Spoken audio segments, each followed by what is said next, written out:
Hay lugares con mucha magia en la hermosa ciudad de Valencia.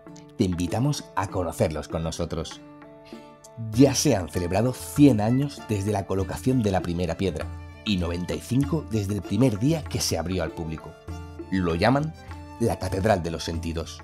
Quizás no hay expresión mejor para transmitir lo que es el mercado central en la actualidad. Un sagrado templo donde los catedráticos de los productos frescos reciben y transmiten la sabiduría de lo más sustancial de nuestra alimentación.